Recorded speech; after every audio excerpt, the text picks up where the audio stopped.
A continuación tendré el gusto de presentar a nuestra profesora de este día, la doctora María Fernanda Tena Iturralde, quien es hematóloga pediatra y nos acompaña en una visita desde el Centro Médico Nacional 20 de noviembre.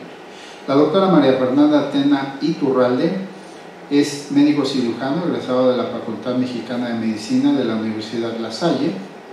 Posteriormente hizo un diplomado en pediatría para el médico general, formación continua para el médico general en la Facultad de Medicina, en la División de Estudios de Posgrado y la Subdivisión de Educación Continua. Posteriormente hizo su especialidad de médico pediatra en el Instituto Nacional de Pediatría del año 2011 al 2014, también avalado por la Universidad Nacional Autónoma de México, y ella cuenta con su cédula y su certificado del Consejo de estas especialidades. La subespecialidad de hematología pediátrica la realizó en el Instituto Nacional de Pediatría del año 2014 al 2016, también con aval de la Universidad Nacional Autónoma de México, y también cuenta con certificación y cédula en esta subespecialidad. Posteriormente hizo un diplomado de posgrado en hemostasia y trombosis en el grupo cooperativo latinoamericano de hemostasia y trombosis y en el Centro de Hemostasia y Trombosis del Hospital General de México durante el año 2016. Tiene un diplomado de posgrado en medicina transfusional de la Asociación Mexicana de Medicina Transfusional, Asociación Civil, en el año 2020, que sigue ella cursando porque se había suspendido por la pandemia.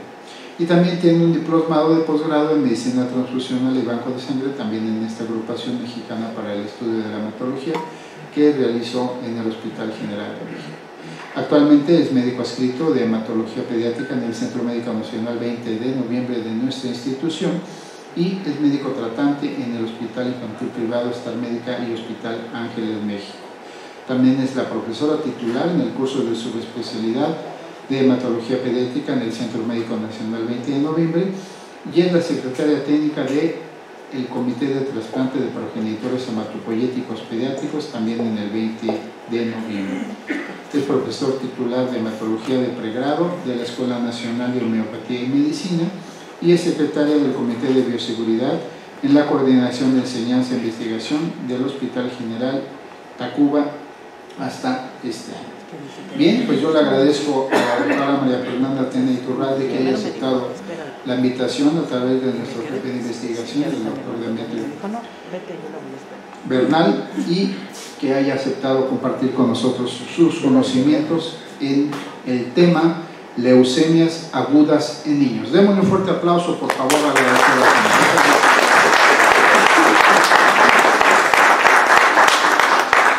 Hola, buenos días. Muchas gracias por la invitación, en especial al doctor Bernal, al doctor Navo. Vamos a hacer una charla muy amena. Yo sé que conocen bien las características clínicas de una leucemia. Voy a empezar por lo difícil, sin olvidar lo más importante, ¿sale? Si tienen dudas, por favor, interrúmpanme. Vamos a hablar de leucemias agudas en niños. Bueno, sabemos que las células de nuestro cuerpo se dividen a través de un ciclo celular, en donde esta célula va a aumentar de tamaño, va a aumentar el número de sus componentes, va a duplicar su material genético y finalmente se va a dividir. Esto es lo habitual. Este ciclo celular tiene que estar muy ordenado, muy supervisado, muy regulado por material proveniente del medio y controladores de la célula en específico. Entonces, este orden se va a llevar a cabo por proteínas. Estas proteínas van a ser principalmente dos, las que van a permitir la proliferación de la célula y la diferenciación, y las que van a controlar esta proliferación, ¿sí? Entonces las primeras se van a llamar protoncogenes y las segundas se van a llamar genes supresores. Esto es lo habitual. Cuando tenemos mutaciones de estos genes, de los genes que codifican estas proteínas, es cuando vamos a tener problemas y vamos a tener pérdida de la función de estas células. Se pierde el control del ciclo habitual celular y ya no se puede detener. Y entonces vamos a tener una proliferación con errores, ¿no? Entonces, Aquí vemos como un protoncogen, que son estas proteínas que nos ayudan a la proliferación y a la diferenciación celular de manera regulada, al presentar una mutación de cualquier origen o etiología, se van a convertir en oncogenes. Vamos a tener insultos que van a hacer que esto pase y que finalmente nos den un fenotipo cancerígeno. Aquí tenemos la hematopoiesis habitual, en donde tengo una célula madre progenitora, stem cell, que se divide de manera, a grosso modo, en la estirpe mieloide y la estirpe linfoide. La estirpe mieloide me va a dar lugar a los eritrocitos, las plaquetas y los segmentados o neutrófilos. Y en esta línea voy a tener finalmente el linfocito como célula o producto final. Esto es lo habitual. Cuando tengo una proliferación de mi célula normal, pues no hay ningún problema, pero cuando recibe una agresión, entonces esta célula presenta una mutación y ya no muere, ya no hay proceso de apoptosis, ¿sí? Entonces, esta es la primera agresión. Si esta célula que se sigue replicando, esta célula mutada, recibe una segunda agresión, entonces ya vamos a tener como tal una célula tumoral. ¿Sí? Es la teoría del doble hit y entonces pues ya no hay marcha atrás. El cáncer es el resultado de cambios en el ADN de las células, se caracteriza por el crecimiento descontrolado de las células, la expansión de estas células anormales en el cuerpo, que son células pues no funcionales. En el 2017 causó más de 9 millones de muertes en todo el mundo y las tasas de supervivencia van a variar dependiendo del tipo de cáncer y otros factores. En niños es la segunda causa principal de muerte entre los 5 y 14 años después de los accidentes, pero más del 80% sobreviven a 5 años. Aquí tenemos unas estadísticas de la Sociedad Americana de Cáncer del 2021, en donde vemos por género cuáles fueron los resultados. 1.9 millones de personas fueron diagnosticadas con cáncer y 600,000 murieron de cáncer, en general en todos los grupos etarios. Aquí ya tenemos la división para los niños, en donde se estimó que casi 16,000 niños y adolescentes entre 0 y 19 años fueron diagnosticados con cáncer en el 2021. Y aquí tenemos por edad, ¿no? Los dividen en niños y adolescentes, niños entre 0 y 14 años, en donde tenemos que el cáncer más frecuente fue la leucemia aguda linfoblástica con el 26%, la leucemia aguda mieloide con el 5% en este grupo de edad. Varía con los adolescentes entre 15 y 19 años, donde el cáncer principal fue el linfoma de Hodgkin. Y tenemos la leucemia hasta acá con un 8%.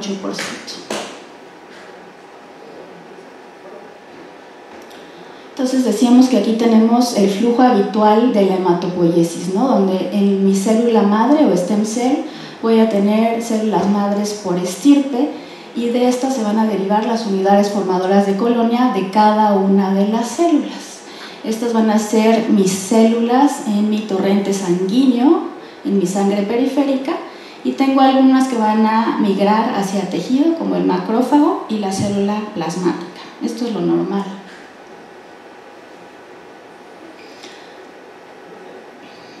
Y entonces, ¿qué pasa cuando tengo una alteración desde este nivel, desde mi célula madre?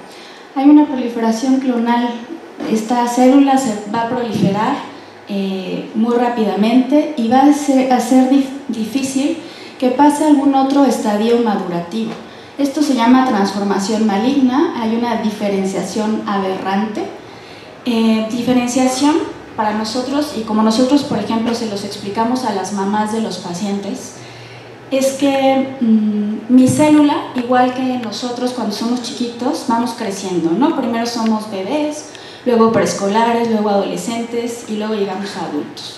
Entonces son estadios evolutivos. Igual pasa con las células, ¿sí? Tenemos células que para llegar a su fase final o su fase efectora, la fase funcional, tienen que pasar por estadios evolutivos. Y cuando hay una alteración de la diferenciación, hablamos de que estas células se estancan o se detienen en alguna fase evolutiva. Es decir, comparado con el ejemplo, se quedan en la fase de preescolar y ya no llegan a la adultez y como tal no funcionan, no hacen sus funciones finales, están estancados.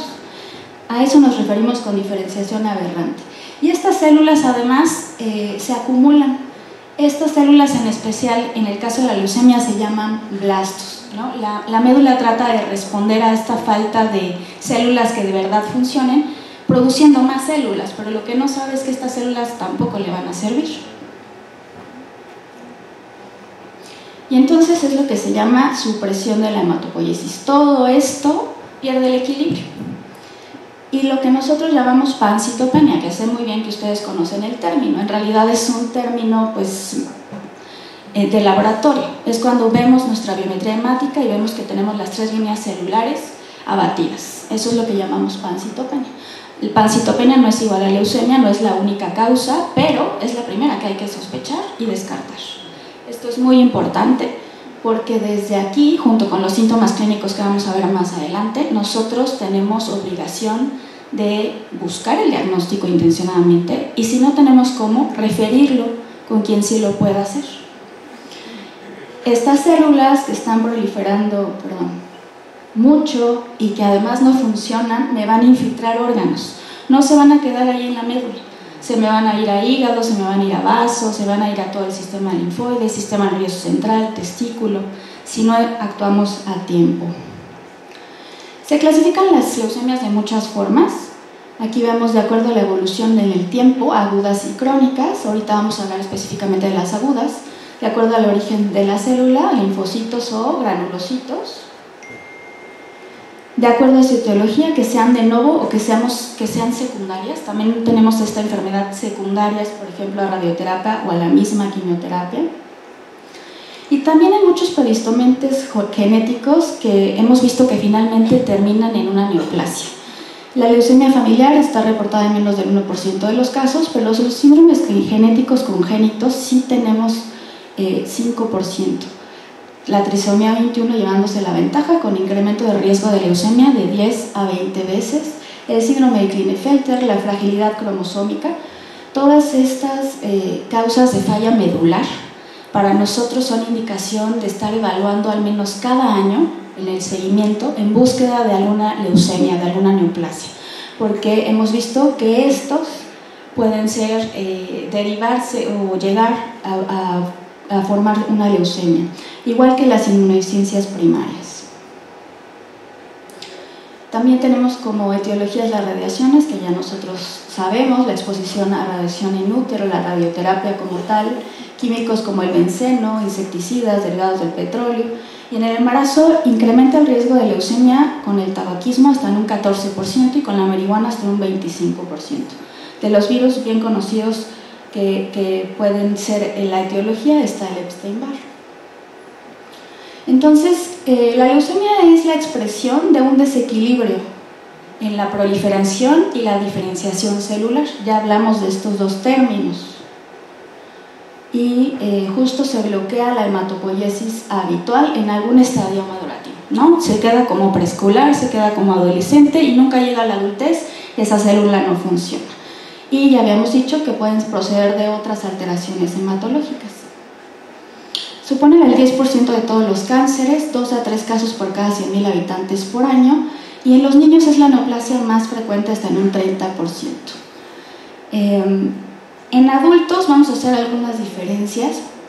La leucemia linfoblástica aguda se presenta en el 15 a 20% de los casos, a diferencia de los niños, y la leucemia mieloide es mucho más frecuente.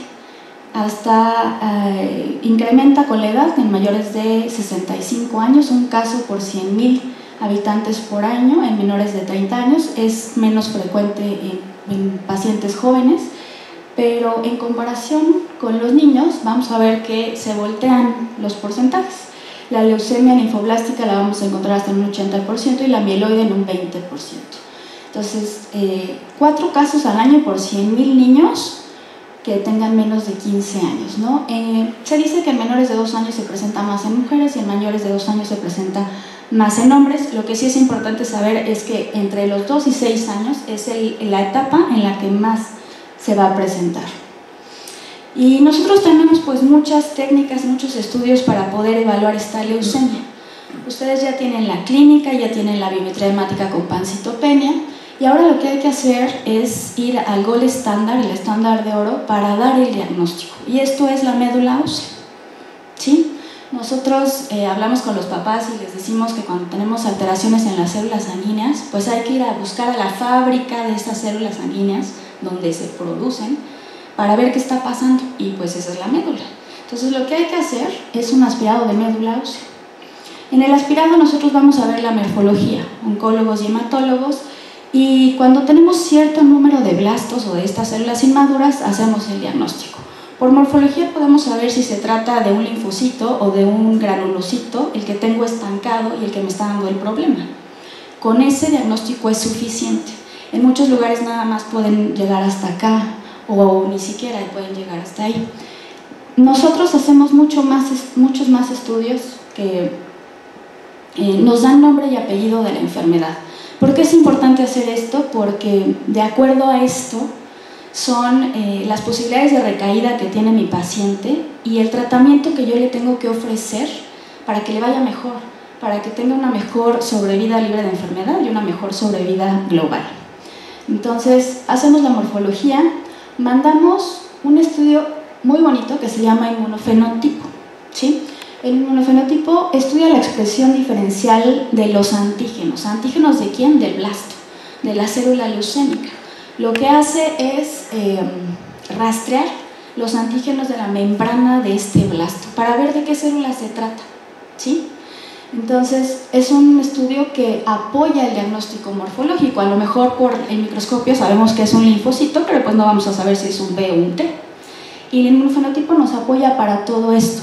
Claro que esto es importante porque me va a cambiar el tratamiento.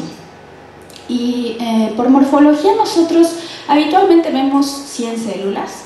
Según la clasificación de la FAB, con 30% de estas células que estén inmaduras, que sean blastos, se hace el diagnóstico. Esa clasificación ya es viejita, de 1970.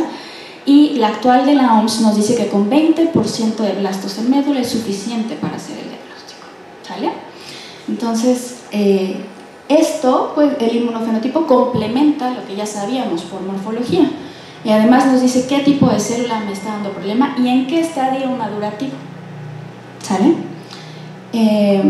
Ya vamos a hablar ahorita de mínima residual, en donde es un estudio que tomamos después de la inducción del tratamiento, que es la primera parte de los protocolos de quimioterapia, para valorar si todavía tengo células malignas o no en mi paciente. Morfológicamente tiene poquita sensibilidad. Yo puedo ver a lo mejor una médula en el microscopio y decir no tiene blastos, pero cuando cambio de técnica me voy siendo más precisa y voy a poder identificar estas células incluso en más población normal, ¿no? Empiezan a ser más específicas.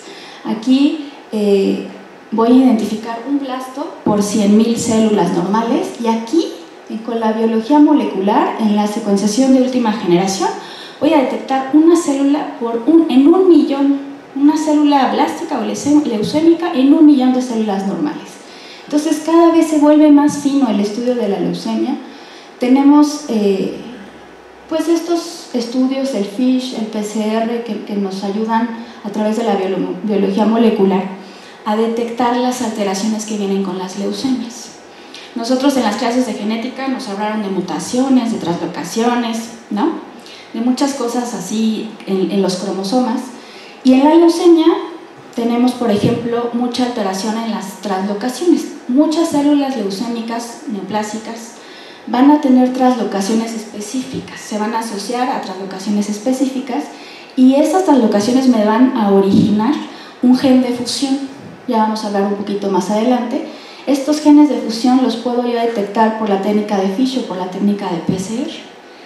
Es importante para nosotros tener estos estudios y sobre todo irlos evaluando a lo largo del tratamiento para ver que el niño esté en remisión, no solo hematológica, no solo medular o morfológica, sino también molecular. Entonces son cosas muy del hematólogo, pero nosotros tenemos que tener conocimiento de que existen y que mientras mejor tenga estudiado a mi niño, le va a ir mejor. ¿Por qué? Porque nos va a dar las herramientas para decidir correctamente qué tratamiento necesita. Estos son mis residentes de este ciclo que están haciendo los aspirados de médula ósea. ¿Cómo voy a ir a la fábrica de las células? ¿Cómo la voy a tomar? A través de un aspirado. Me imagino que han hecho alguna osteoclisis en el servicio de urgencias, terapia intensiva. Es muy similar, yo diría que hasta igual. Se introduce la aguja, que es una aguja que se llama Jamshidi, y vamos a ir hasta la médula para poderla aspirar. El sitio va a depender de la edad de nuestro paciente, porque tenemos que buscar pues, el sitio donde todavía haya la mayor hematopoiesis. Entonces, en niños pequeñitos, menores de 1 año, buscamos la tibia. En adolescentes, adultos, nos vamos al esternón, y habitualmente lo hacemos en la cresta ilíaca. Bueno, de las pruebas genéticas ya habíamos hablado un poquito. Este es un cariotipo normal que ustedes conocen muy bien, y aquí en este estudio podemos ver claramente las translocaciones. Es un estudio que pedimos de rutina, o sea, hacemos la morfología, pedimos el inmunofenotipo, hacemos el cariotipo, que es este, pedimos las translocaciones, que nos las midan una por una, las que más se asocian a leucemia, dependiendo si es linfoblástica o si es mieloide. Y entonces cuando yo tengo ya todos estos estudios tomados, pues ya puedo hacer un diagnóstico completo, ¿sí? Morfológico, inmunofenotípico y citogenético. Y entonces ya puedo darle nombre y apellido a mi enfermedad. Entonces vamos a ver que en general se dividen en linfoblásticas y mieloides. La linfoblástica 1, 2, 3 según la morfología, ahorita lo vamos a ver. La mieloide del 0 al 7 según la morfología, ahorita lo vamos a ver. Y puedo tener algunas que estén aquí en medio, que tengan clústeres de diferenciación o estos marcadores en la membrana celular que les comento, que me hablen tanto de una célula mieloide como de una célula linfoide, ¿sí? Estas leucemias solo nos indican que la alteración o la detención en el estadio madurativo fue desde arriba, ¿sí? ¿Por qué? Porque la stem cell, la célula madre, tiene clústeres de ambas líneas celulares. Entonces nos habla de una leucemia pues mucho más agresiva. Vamos a hablar de linfoblástica, un poquito de morfología. Esta es la clasificación que vemos nosotros al microscopio. Aquí vamos a ver, cuando uno se asoma a las médulas y ve una médula llena o hipercelular, que le decimos nosotros, y las células son muy parecidas, si ustedes se fijan son casi igualitas, es leucemia, hasta no demostrar lo contrario. Entonces, ahora nosotros tenemos pues estrategias para poder identificar si esto es un linfocito o es un linfoblasto o un mieloblasto. En la L1 de la FAP vamos a ver que son células pequeñas que tienen cromatina homogénea, que casi no tienen nucleolos. Los nucleolos son estas burbujitas, ¿sí se alcanza a ver? Que tienen aquí. Eso nos habla de inmadurez celular, ¿sale? Y casi no tienen vacuolas en el citoplasma, son células que casi no tienen citoplasma en el L1. L2 al contrario, son células más grandes, tienen más citoplasma y tienen más probabilidad de tener nucleolos. Son células más irregulares. Y la L3 es muy bonita porque está llena de vacuolas citoplasmáticas. Todas son linfoblásticas. En realidad es una clasificación pues muy académica porque el tratamiento no cambia, es igual para las tres. L1, L2, L3. El inmunofenotipo es el estudio pues más importante y que nos ayuda a tomar decisiones lo más pronto posible. Muchas veces tomamos toda la biología molecular y lo citogenético, pero no nos esperamos al resultado, empezamos ya con esto porque evidentemente la enfermedad sigue, ¿sí? Entonces, aquí vemos los clústeres de diferenciación o los antígenos que yo les mencionaba que están en la membrana de mi blasto para poder yo diferenciar qué tipo de célula me está dando el problema. En la leucemia linfoblástica de tipo B, el inmunofenotipo más común es este, con el 60%, donde tengo CD79, 19, 10. Ese es el más frecuente. Esta es el estudio de inmunofenotipo en donde los químicos ven la población inmadura y la rastrean y así nos las presentan. El T va a ser los clústeres de números chiquitos, 3, 7, 5 y 2. ¿Sale? Aquí vemos una masa mediastinal que también ahorita vamos a comentar. Entonces, más del 80% de la linfoblástica va a tener alteraciones en el cariotipo, tanto numéricas como estructurales. Y vamos a ver que cuando tenemos, por ejemplo, hiperdiploidía, tenemos más cromosomas en las células tumorales de lo normal. Esto se puede asociar a una estirpe en específico, pero sobre todo nos da un pronóstico favorable, porque esto hemos visto que nos permite que la quimioterapia penetre mejor en estas células, ¿sí? Al revés con la hipodiploidía, cuando tenemos menos de 44 cromosomas, ¿sale?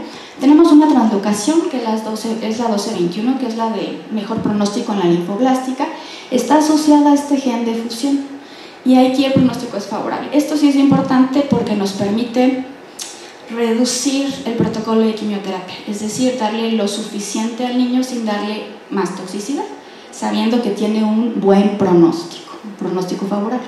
Pero en realidad, si ustedes se fijan, la mayoría de las que podemos detectar tienen mal pronóstico en la linfoblástica. Entonces vamos a ver que todo lo que tenga 8 tiene relación con B madura y con Burkitt, eso es de mal pronóstico. Esta también lo han escuchado mucho, la translocación 922, es el cromosoma Filadelfia, y me va a generar un gen de fusión que se llama BCR-ABL. Es una leucemia muy agresiva que antes la clasificaban como la de peor riesgo para recaídas, y era indicativo de trasplante inmediatamente. Ahora ya surgieron unos medicamentos, unas terapias blanco que se llaman inhibidores de tirosincinasa, que vamos a ver más adelante, que mejoraron el pronóstico completamente de los niños con este diagnóstico, con Filadelfia positivo. Y la 1.19 también es de mal pronóstico, se asocia mucho a infiltración del sistema nervioso central, y la 11.14 igualmente, ¿sí? Entonces ya hacemos esa correlación ya que tenemos todos los laboratorios para ver pues cuál va a ser el pronóstico de mi paciente, ¿no? Entonces ya la tengo categorizada morfológicamente por inmunofenotipo, ya sé si pudiera tener genes de fusión asociados a alguna translocación y ya sé qué pronóstico voy a tener. Si se fijan, todos son adversos excepto la 1221. Así muy rápido, linfoblástica. Mieloide todavía es más complejo porque si les dije que por la FAB había 3 tipos de blastos linfoblásticos o de linfocitos, de acuerdo a la hematopoiesis natural de las células, pues la estirpe mieloide se divide, ya habíamos quedado, en eritrocitos, en granulocitos y en plaquetas. Entonces cualquier alteración en el estadio madurativo de estas 3 líneas me va a dar problemas. Y entonces aquí tengo las que son muy indiferenciadas, que morfológicamente o por el microscopio no alcanzo a saber qué tipo de célula es. Aquí tenemos el promielocito, que es como el adolescente de la mieloide. Aquí tenemos las mielomonos, la 4 y la 5. Esta es la que altera mi serie roja o eritrocítica y mi serie megacariocítica. Entonces morfológicamente son mucho más difíciles de clasificar y además, también se asocian mucho a alteraciones citogenéticas. De hecho, nuestro motor en las leucemias mieloides agudas es la citogenética. En la linfoblástica tenemos como más herramientas para saber si mi paciente tiene riesgo de recaída de la enfermedad. En la mieloide no tenemos muchas. La citogenética nos ayuda mucho cuando la tenemos. No siempre la tenemos, en niños sobre todo, en adultos tienen un poquito más de apoyo, nosotros no. Y tenemos algunas que son de buen pronóstico y algunas que no lo son. Por ejemplo, la 821 en la M2 es de pronóstico favorable, la 1517 en la M3 es favorable, pero porque tenemos una terapia blanco específica. La M4 y la M5 únicamente la M4 cuando tengo inversión del 16 y de ahí en fuera todas son desfavorables. La mieloide es mucho más agresiva que la linfoblástica, entonces como no nos esperamos a tener los resultados de la citogenética, pronto los inducimos a la remisión, vemos cómo responden y pronto los estamos protocolizando para el trasplante, porque estos niños sí corre riesgo su vida. La proliferación de un blasto mieloide es muy agresivo. Entonces aquí lo tenemos de manera morfológica, como vemos las células son difíciles de diferenciar en estadios muy tempranos, incluso pudieran pensar que son linfoblastos, ¿no? Y esta es la promielocítica que les decía que son como los adolescentes, tienen un capuchón aquí de granulocitos. Aquí en la M3, que es la leucemia promielocítica, los tengo detenidos. Este es el estadio de maduración en donde están detenidos.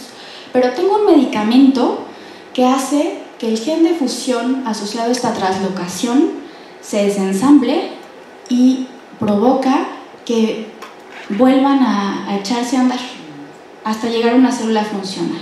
Entonces son de los terapias blanco logros en la mieloide, porque la mieloide es muy agresiva, excepto esta cuando tengo una translocación 15-17.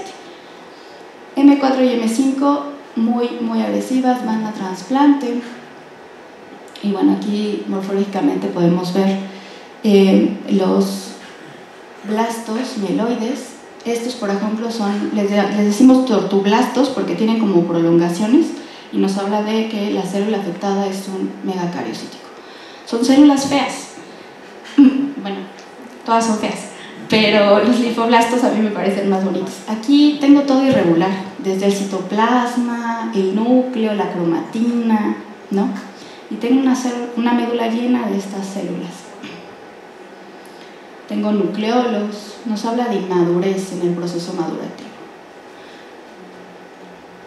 Y aquí tenemos tipificado en los clústeres de diferenciación el inmunofenotipo en las mieloides, ¿no? Entonces, de pronto vamos a ver que los clústeres que son los más grandes son los que nos hablan de mieloides. 13, el CD34, que es el stem cell, CD13, CD33 y CD117 van a tener todas las mieloides, y de ahí dependiendo si estoy viendo megacariocitos voy a tener CD41, CD61 positivo, ¿no? Si estoy viendo mielomonocítica, etc.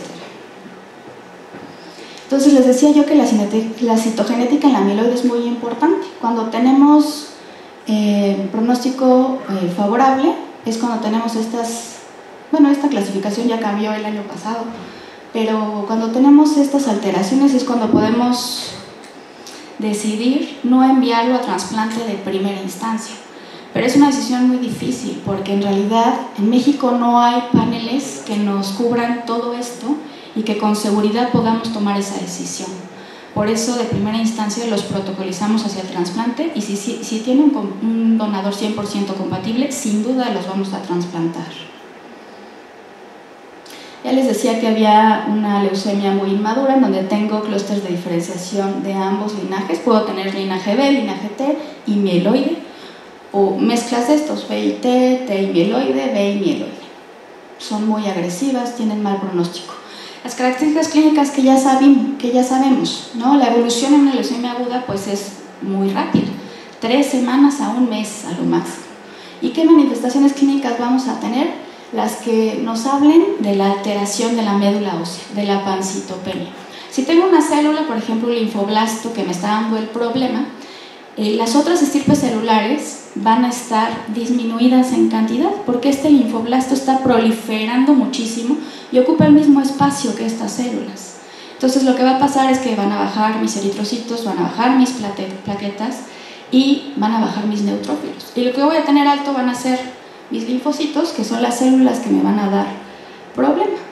Entonces, de acuerdo a eso, vamos a tener las manifestaciones. Si tengo bajos mis eritrocitos, voy a tener un paciente con anemia, palidez, fatiga, disnea, cefalea. Si tengo un paciente que tiene muchos linfocitos, pero no tiene neutros, y esos linfocitos además son blastos, pues no le van a servir esas células. No le van a servir para combatir infecciones, y va a ser un niño que va a estar constantemente infectado a pesar de todos los tratamientos. No va a responder a nada, ¿sí? Y si lo que tengo bajas son mis plaquetas, pues va a sangrar, ¿sale? Entonces, a veces solo tengo una manifestación, a veces tengo 2, a veces tengo el cuadro completo. Esto asociado a la infiltración, al síndrome infiltrativo, pues, ¿no? Agua pasa por mi casa, tengo que sospechar una leucemia, ¿no? Que tenga hepato, esplenomegalia, ganglios crecidos, infiltración testicular, datos neurológicos por infiltración en sistema nervioso central. Hay que sospecharlo desde ese momento. Pero bueno, no todo es leucemia, eso sí es cierto, ¿no? Hay que hacer diagnósticos diferenciales, y dentro de la batería que hay que pedir de estudios que hay que hacer a la par de la médula ósea, no se puede esperar a que salga uno para hacer el otro. Estos pacientes pueden perder la vida sin diagnóstico incluso. Entonces hay que hacer lo más pronto posible todos los estudios. Tengo que pedir estudios infecciosos, tengo que pedir estudios inmunológicos, porque todos estos padecimientos me pueden generar una pancitopenia en el niño y no ser la razón de la leucemia. Pero lo único que me va a decir si es leucemia o no es la médula ósea. Entonces, a la par hay que correr todos estos estudios y tener resultado pues lo más pronto posible. Y aquí tenemos pues todos estos síntomas y signos que normalmente los pacientes presentan. Les digo, a veces no todos los síntomas, pero no me puedo esperar a que tenga todos, ya tengo que sospecharlo. Bueno, y decía el maestro Rivera Luna que sí había porcentajes de líneas celulares que tenían descensos más frecuentemente que otras. La verdad es que en la clínica esto no pasa, pero pues sí está escrito. Y entonces se dice que la anemia en la linfoblástica sí se da en el 28% y en la mieloide en el 80%. Depende de qué tan instaurada esté la enfermedad, ¿no? Porque acuérdense que el blasto se reproduce rapidísimo, ¿sí? Entonces esto pues es muy relativo, pero sí está escrito. Aquí lo que vale la pena mencionar es la posibilidad de coagulación intravascular diseminada, que se asocia mucho a la leucemia linfoblástica. Muchas veces nos llegan pacientes con la sospecha de una leucemia, pero con lo que debutan es con una CID, en especial la promielocítica, que ya les había dicho que es la de mejor pronóstico, pero si no libran esta primera parte, fallecen, ¿no? Porque es cuando no sabemos todavía si les podemos dar el tratamiento dirigido o no. Entonces primero tienen que saltar la CID para poder llegar a este 75-90%. Manifestaciones clínicas asociadas a mieloide, las lesiones gingivales, estas también que pueden tener, las lesiones en piel pueden ser parte de un componente monocítico o linfoblástico. Aquí es muy importante las adenopatías. Nos llegan muchos niños con adenopatías, muchos, y no sabemos si sospechar de malignidad o no. Esto a los residentes los hacemos practicar en la consulta todo el tiempo para que ellos puedan diferenciar.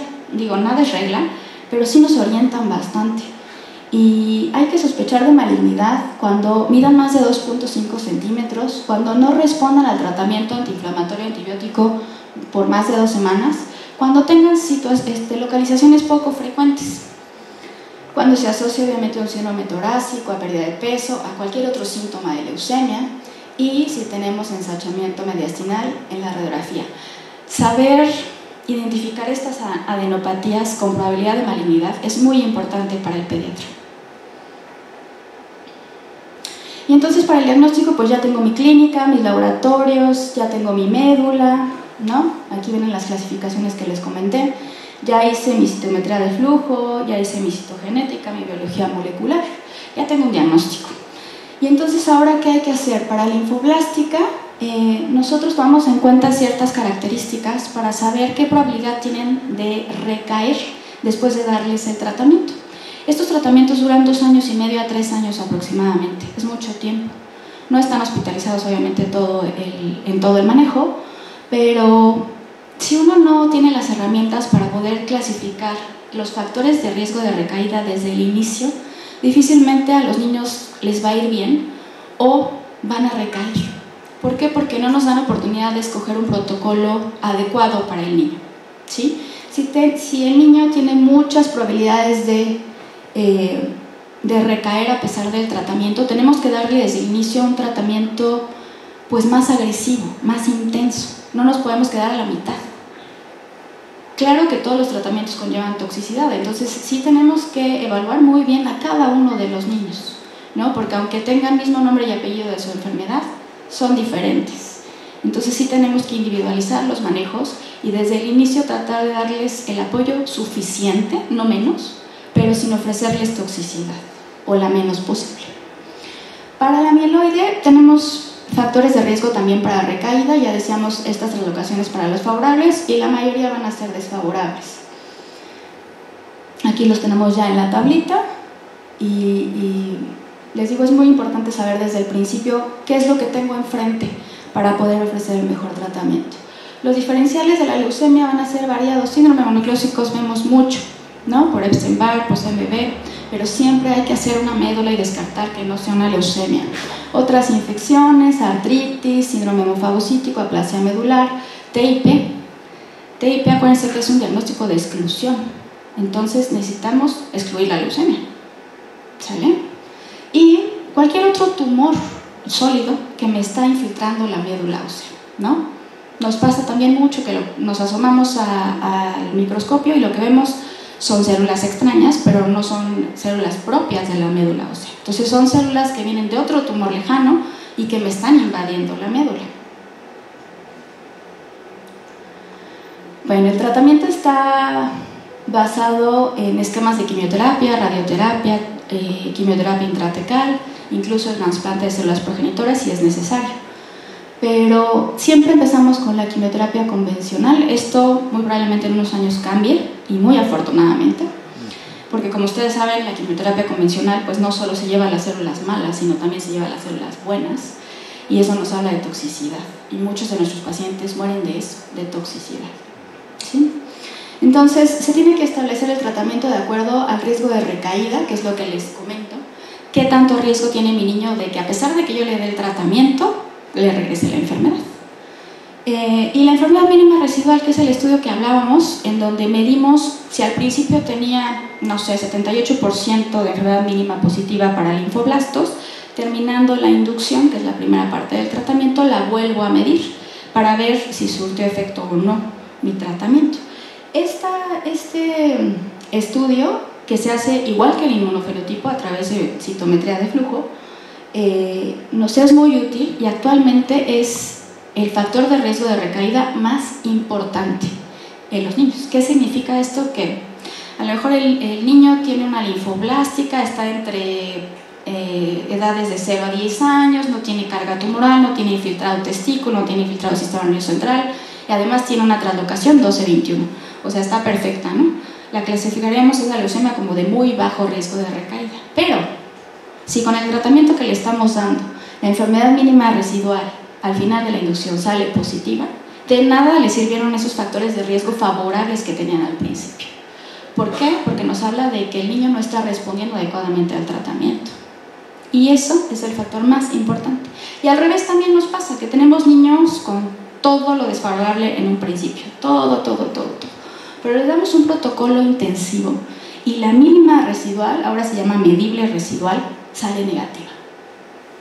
Y esos nos dan oportunidad de manejo y de llegar a un trasplante, ¿no? Entonces, no son recetas de cocina, tenemos que ver bien qué tenemos enfrente y de acuerdo a eso, pues darles las mejores oportunidades. También tenemos recaídas, evidentemente, ¿no? Cuando no se clasifica bien desde un inicio los factores de riesgo a los pacientes, vamos a tener recaídas. Y entonces los protocolos de quimioterapia de recaídas van a variar de acuerdo al momento de la recaída. No es igual tener una recaída muy temprana durante el tratamiento o una recaída muy tardía, ¿no? Después de 3-5 años de vigilancia. Bueno, entonces me estoy yendo para atrás. Aquí tenemos las fases del tratamiento. Lo que queremos es alcanzar la remisión completa. Esto es que el niño no tenga síntomas, que ya no tenga citopenias y que morfológicamente no tenga blastos en la médula, con una mínima residual negativa. Ese es el objetivo. Entonces empezamos a darle el tratamiento. La primera parte se llama inducción. Lo que queremos es meter en remisión esas células, ponerlas quietas, a través de varios mecanismos de acción de varias drogas quimioterápicas. ¿Para qué? Para que esas células plásticas no tengan escapes y las que podamos quitar de raíz. Y la segunda parte se llama consolidación, en donde justo lo que quiero es consolidar lo que ya logré. La tercera parte se llama mantenimiento. Esto ya es con quimioterapia ambulatoria en el consultorio y es la fase que dura más tiempo. Bueno. Entonces, aquí son algunas de las drogas que utilizamos, ¿no? Todas tienen toxicidad, toda quimio convencional tiene toxicidad. Para profilaxis y tratamiento de infiltración al sistema nervioso central utilizamos metotrexate, citarabina y esteroide, generalmente dexametasona. Aquí tenemos a nuestro residente de pediatría rotante haciendo las punciones lumbares y poniendo las quimioterapias intratecales. Les ponemos generalmente puertos o centrales, agudos, para que puedan llevar a cabo su tratamiento. Y aquí tenemos las diferentes fases. Todos los protocolos tienen estas fases, todos los protocolos son diferentes, pero en general más o menos es así. La radioterapia es cuando tenemos áreas en el cuerpo muy localizadas con la enfermedad, como sistema nervioso central y testículos, en especial en estos pacientes se les da el tratamiento y generalmente también a los que se van a trasplantar, previo al trasplante, se les da radioterapia. Y aquí tenemos las terapias blanco, ¿no? Que pues la ventaja mayor que tienen con la quimioterapia convencional es que no tienen tantos efectos adversos porque van contra una célula cancerígena específica, no van contra todas las células, ¿no? Entonces eso me da oportunidad a que no tengan tanta toxicidad los pacientes, menor daño a células normales. Entonces, por ejemplo, aquí tenemos la translocación 922 que ya les había comentado, que es el cromosoma Filadelfia. Entonces, normalmente este es mi cromosoma 9 y este es el 22, ¿no? Y cuando tengo alteraciones se va a generar esta translocación, se unen y me va a generar o me va a formar un gen de fusión que es el BCR-ABL, ¿sí? Este gen de fusión me va a formar oncoproteínas, ¿sí? Que me van a generar problema. ¿Por qué? Porque van a hacer que mi célula maligna se esté replicando constantemente, proliferando y que no tenga ninguna función final. Pero afortunadamente ya tenemos terapias blanco como los inhibidores de tirosinquinasa. Estas proteínas que me generan problemas se llaman tirosincinasas. Entonces, si yo le doy tratamiento junto a su quimioterapia convencional con alguna de estas terapias blanco, que justo lo que hacen es inhibir la función del BCR-ABL, ya no van a generarse estas oncoproteínas y esta célula ya no va a estar proliferando indefinidamente, ya no me va a causar problema. Esto lo hacemos con varias drogas, ahorita imatinib y dasatinib en el ISSSTE. Y tenemos otras terapias blanco que son los anticuerpos monoclonales, en donde ahorita estamos trabajando mucho con blinatumomab. También existen para niños ya aprobados sinotuzumab, pero el que más estamos trabajando ahorita y estamos agarrando experiencia es el blinatumomab. Es un anticuerpo biespecífico. ¿Qué es lo que hace? Prende la respuesta inmunológica propia del niño para que él mismo ataque sus células tumorales. Entonces, si ustedes lo escuchan así, pues a mí me suena que tiene varias ventajas, ¿no? Y la primera, como toda terapia blanco, es que es contra la célula específica. Entonces tengo a mi linfocito TCD3 positivo que se va a unir a través del blinatumomab con el CD, el clúster de diferenciación CD19 de mi célula tumoral. Entonces ya hablábamos que el CD19 está muy positivo siempre en las linfoblásticas B y ahorita pues evidentemente es el único tipo de leucemia que se puede utilizar porque ni la T ni la amiloide tiene este CD19. Pero la B es la más común y la que es más común, que es la pre-B, tiene siempre CD19. Entonces este es un tratamiento novedoso que nos da mucha oportunidad. Ahorita, bueno, este es el primer estudio que sacaron del Blina, en donde es el estudio MT-103-205. Evaluaron únicamente 70 niños, en donde el 32% alcanzaron la remisión con 2 ciclos, pero de estos el 74% alcanzaron la remisión con 1 ciclo. Está indicado hasta 5 ciclos, 2 de inducción, 3 de consolidación, pero en realidad hemos visto en muchos de nuestros pacientes que con un solo ciclo en leucemias que tienen recaída o son refractarios al tratamiento con quimioterapia convencional, entran en remisión. Y este tipo de leucemias tienen indicación de trasplante. Entonces lo que hacemos es puentearlos, ponerles el blinatumomab previo al trasplante, pero ya entran al trasplante con una enfermedad negativa y eso les da mucha oportunidad. Entonces es un monoclonal que estamos trabajando mucho, que está ahorita muy en boga y que pues no tenemos mucha oportunidad de ponerle 5 ciclos a cada paciente, pero al menos 1 sí, y vemos que es raro el que no responda. Casi siempre responden con la remisión. El inotuzumab más o menos es igual, pero en vez de contra CD19 es contra CD22, que también es un clúster de diferenciación que está muy presente en la linfoblástica B, en especial en la pre-B. Aquí les decía, están todos los ciclos que están indicados, son 28 días de tratamiento, no son tantos como una quimio convencional, y solo es un medicamento. Eso también me da mucha ventaja, porque al principio en las inducciones, ya vieron mi lista de medicamentos, ponemos hasta 5 o 6, y cada uno tiene sus propios efectos adversos. Entonces el Blina sí tiene efectos adversos porque finalmente estoy prendiendo el sistema inmunológico del paciente, y eso también tiene riesgos, pero mucho menos. Entonces sí vale la pena que se esté integrando este tipo de terapias a los protocolos convencionales para los niños. Y aquí les muestro que incluso ya se está pensando en que no solo se pongan a niños que están recaídos o con enfermedad refractaria, sino que se inicie este tratamiento desde la primera remisión. Y eso es muy bueno. Tenemos niños que no nos toleran, por ejemplo, citarabina, metotrexate, nada. O sea, hacen una toxicidad tal con dosis bajas que llegan a la terapia intensiva y de milagro viven. Estos son los niños que son candidatos a tener este tipo de tratamientos para lograr una remisión, porque si no, la quimio convencional no les puede ofrecer nada, porque no la tolera.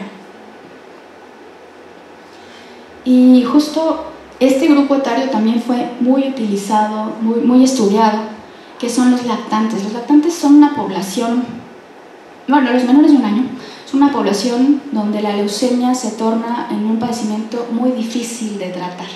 Están asociados a traslocaciones graves, a arreglos del MLL que difícilmente responden a los tratamientos habituales. De hecho, los protocolos son muy altos para el grupo de edad, pero es porque no responden. Y este grupo etario, pues, fueron en los primeros en que se pensó en meter el blinatumomab para darles esa opción.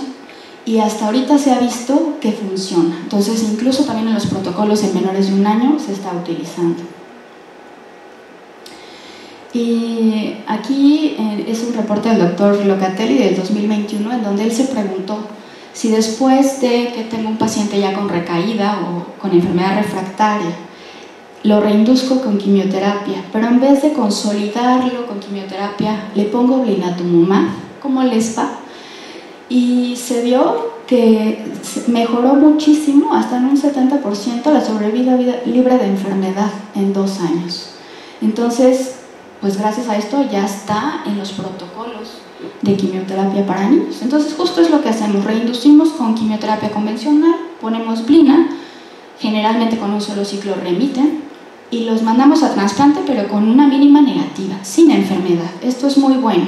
Aquí presenta también pues los efectos adversos secundarios a blina versus quimioterapia convencional, y ustedes pueden ver la diferencia en las infecciones, ¿no? 15 a 65%, fiebre y neutropenia 5 a 58%, sepsis 2 a 27%, mucositis 1 a 28%.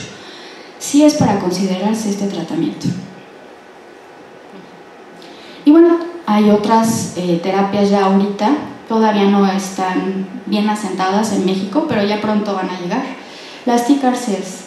Se trata pues básicamente de lo mismo que hace el Blina, el anticuerpo monoclonal, pero voy a sacar las células de mi paciente para en el laboratorio, por medio de ingeniería genética, modificarlas y ponerles estos antígenos, hacer crecer las células, y que estas células que ya están preparadas tengan los antígenos específicos contra mi célula cancerosa. Es algo que lleva muchos años pues tratando de llegar a México, pero pues es difícil, pero ya no está tan lejano. En Estados Unidos se hace ya de manera habitual. Para la leucemia mieloide, pues igual tenemos las mismas etapas del tratamiento con quimioterapia convencional.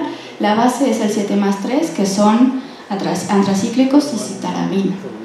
Como les digo, es una leucemia agresiva en donde no tenemos un panel citogenético que nos ayude a determinar si puede o no ir a trasplante, y por lo mismo se protocoliza inmediatamente para el trasplante. La única es la M3, que es la promielocídica, que es la que le decía que tiene una terapia blanco, un target terapéutico, en donde les va muy bien a los niños. ¿Por qué? Porque generalmente del 80 al 90% de las promielocídicas se asocian a la translocación 15-17. Entonces, esa translocación 15-17 me va a generar un gen de fusión, que es el PLM-RAR alfa, que va a hacer que esta célula se detenga en esa etapa madurativa, en la etapa de promielocito.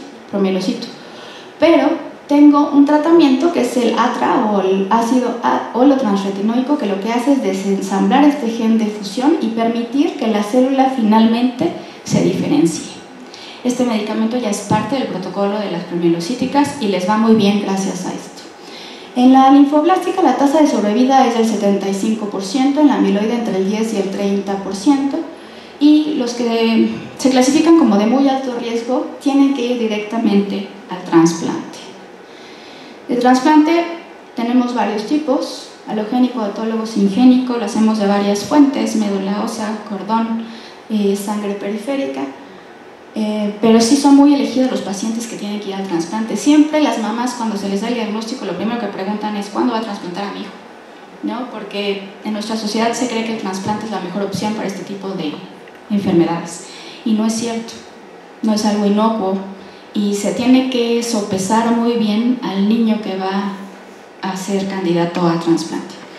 Mientras tienen todo este tipo de terapias, tenemos que dar el tratamiento de apoyo, sobre todo en las mieloides, que consiste en profilaxis de infección, factores estimulantes granulocitos, eritropoyetinas, es decir, posterior a la quimioterapia pues siempre va a haber una aplasia celular. Entonces lo que tenemos que hacer es levantarlos, transfundirlos, plaquetas, sangre, antibióticos, el filgastrin, todo para que puedan saltar esa etapa de la pancitopenia. Muy importante la rehabilitación. Son niños que están encamados mucho tiempo, entonces sí necesitan estar rehabilitándose, y bueno, el apoyo emocional es básico, sobre todo en el paciente adolescente. El pronóstico: la tasa de curación es del 80% en las linfoblásticas. Difícil hablar de curación porque cada vez vemos más recaídas tardías o enfermedades nuevas, ¿no? Hablamos de curación después de 7 años de tratamiento donde no regresó la enfermedad. De hecho es el momento en el que se les egresa del servicio, pero yo prefiero no decirle curación, porque sí hemos visto que regresan las enfermedades, ¿no? Después de 12 años, 13 años, y se trata de la misma clona original que me dio el problema, ¿no? O también puedo ver leucemias secundarias. ¿A qué? Pues a todo el tratamiento que le estoy dando. Bueno, entonces este pronóstico pues va a depender de muchos factores. Hablamos de remisión, es decir, que no tengo actividad de la enfermedad. En linfoblástica del 90%, en mieloide del 60 al 70%, pero en sobrevida libre de enfermedad de 5 años, la mieloide baja hasta el 20% y la linfoblástica en 60%. Por eso nuestra preocupación por meter a la leucemia mieloide siempre a un protocolo de trasplante. Esto me lo encontré en la Sociedad de Leucemia y Linfoma Americana, y les pidieron a los niños que están bajo tratamiento que dijeran 6 palabras que pues definieran su enfermedad. Y viéndolo así muy a fondo, hay quien da gracias por el trasplante, hay quien está muy asustado. Es una enfermedad muy difícil, de mucho tiempo de tratamiento. Si han tenido a alguien cercano con este tipo de diagnósticos, es una lucha de todos los días, en muchos aspectos. Entonces, hay quien lo ve con mucho optimismo, hay quien no. La etapa del adolescente es muy fuerte, y además con estas enfermedades más, y es en donde necesitamos apoyarlos más, no solo en el tratamiento, sino en todo el aspecto que implica esta enfermedad, que es una enfermedad con muchas cuestiones sociales. Estos son nuestros pacientes, y tal vez algún día, como decía mi maestro, el doctor Rogelio Paredes, la leucemia se vuelva un antecedente personal patológico. Ojalá que sí. Aquí no hay un caso clínico. Si alguien quiere resolver, ¿me ayudan? ¿O ya paramos ahí? Yo ya acabé. Gracias.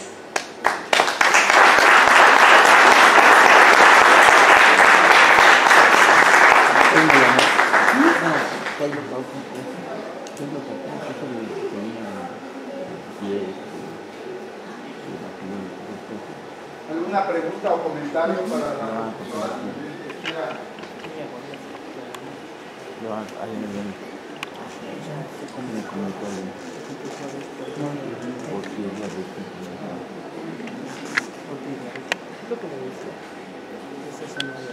¿Alguien quiere hacer alguna pregunta?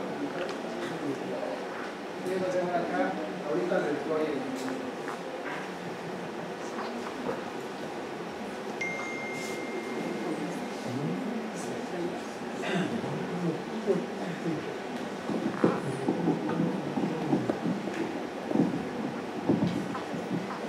Bien, ya tenemos el micrófono. Doctor Barragán. Buenos días, muchas gracias por compartir su experiencia y sus conocimientos, muy útil. Una pregunta, no menciono, pero como pediatras luego nos preguntan mucho y por eso le hago a su vez la pregunta. ¿Qué tan útil es que yo como papá guarde las células de cordón umbilical? Porque si usted va a cualquier expo de papás o mamás, sí, están todas esas compañías que guardan las células de cordón umbilical, y una de sus promociones de beneficio es que si le da leucemia a su hijo, ya va a estar protegido y curado casi si guarda sus células de cordón umbilical. Entonces, ¿qué información debemos de darle con respecto a eso a los papás en un pediatra de consultorio normal, generalmente privado? Pero es muy útil tener de certeza esa información, por favor. Gracias por la pregunta, doctor. Sí, esta es una pregunta muy habitual justo en el ambiente privado. Yo no quiero acusar a nadie, pero difícilmente hacemos trasplantes con células de cordón. Ya casi no se hacen. Y de hecho ya casi hay menos bancos que nos guarden de manera institucional, digamos, o pública, los cordones. Yo no lo guardé con mis hijas, yo no sugiero que se guarden, porque en el caso de que haya una leucemia, depende de qué tipo sea, pero lo que más estamos haciendo ahorita es sangre periférica. Entonces es un método muy fácil de obtención como fuente de progenitoras, porque básicamente se hace una cosecha de sangre periférica, como si fuera una donación. Y cuando tenemos mucha compatibilidad donador-receptor, pues esta fuente nos da todo lo que necesitamos. Con una cosecha sacamos una cuenta celular alta, suficiente para ponerse al receptor. Y no necesitamos más. El problema con el cordón umbilical es que necesito que tenga celularidad. Entonces, cuando se trasplanta de cordón, necesito un trasplante, 2, 3. Eso se hace mucho cuando llega residente. Ahora ya no. Ahora generalmente usamos la sangre periférica porque en una sola cosecha nos da la totalidad de la célula que yo necesito, de la celularidad. Entonces yo no aconsejaría, además el que tenga leucemia a mi hijo no le hace candidato a un trasplante. No sé si contesté su pregunta. Sí, muchas gracias. ¿Alguien más que quiera hacer alguna pregunta o comentario? Doctor, permítame.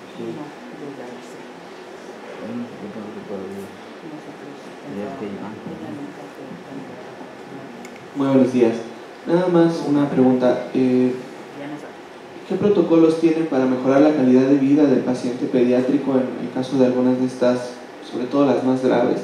¿Y cómo abordan con los papás ese punto, ¿no? de valorar el tratamiento frente a mejorar la calidad de vida del paciente?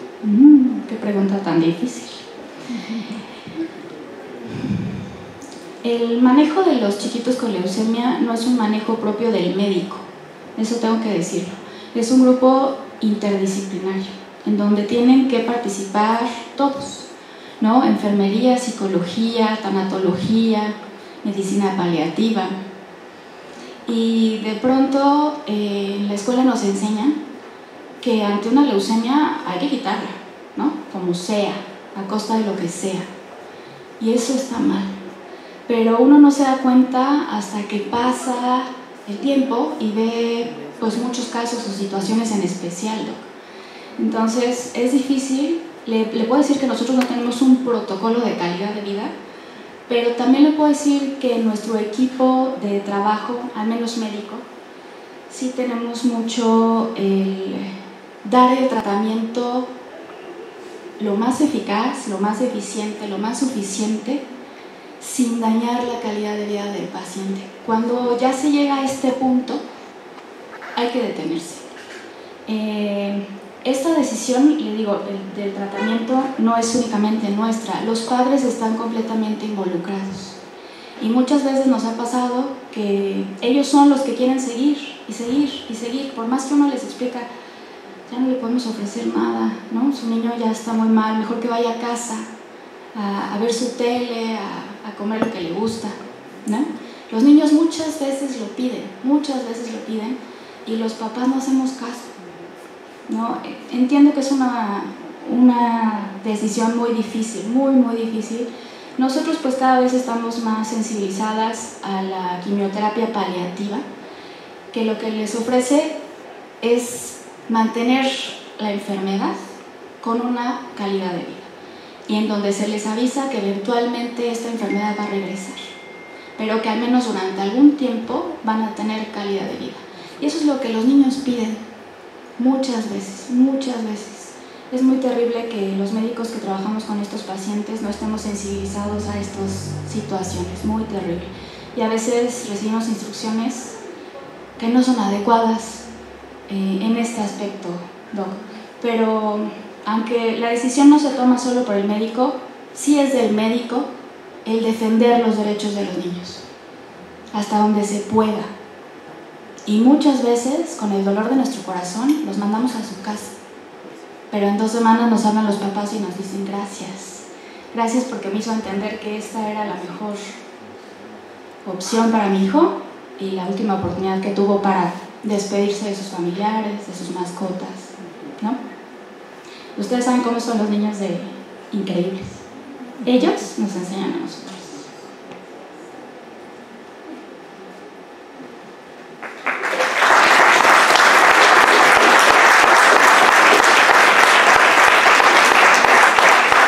Una pregunta. ¿El Centro Médico Nacional 20 de Noviembre está dando abasto para atender a todos nuestros niños derechohabientes que padecen esta enfermedad? ¿O requerimos que también en otros hospitales como este ya también haya un servicio de hematología pediátrica y de oncohematología pediátrica? Porque requerimos residentes que se especialicen en esto para expandir la calidad y la posibilidad de atender a estos niños. Por supuesto, nosotros no nos damos abasto para nada. Justo es lo que comentaba ahorita con el doctor Bernal. Y qué mejor que este hospital para que se puedan manejar aquí también este tipo de niños. Y por supuesto que estamos dispuestos a preparar a los residentes que tengan ese ímpetu y esas ganas de cuidar a estos chiquitos, por supuesto. Y aquí tienen todo para poderlos recibir, ¿no? Y nosotros estamos sobrepasados en muchos aspectos que no quisiéramos, pero por supuesto que aquí debería de haber el servicio y en conjunto pues poderle dar mejores tratamientos a los niños del país, ¿no? Desafortunadamente solo hematopediatría está en el 20 de noviembre, nos llegan casos de todos lados y a mí me preocupa mucho porque les damos de pronto las quimios ambulatorias en la consulta y agarran un avión a Mexicali, ¿no? Y luego en Mexicali vemos, no específicamente en Mexicali, pero vemos que la atención del niño oncológico es muy deficiente y se nos mueren allá, o se nos mueren en el camino y quisiéramos tenerlos pues cerquita siempre para estarlos apoyando. Sí, doctor. Buenos pediatras, ya vieron que está una luz encendida. Bien, pues si ya no hay comentarios y preguntas, no me queda más que agradecerle a esta excelente conferencia, muy compleja porque es una especialidad de un alto nivel, a la doctora María Fernanda Tena Iturralde por su excelente sesión que le vamos a hacer.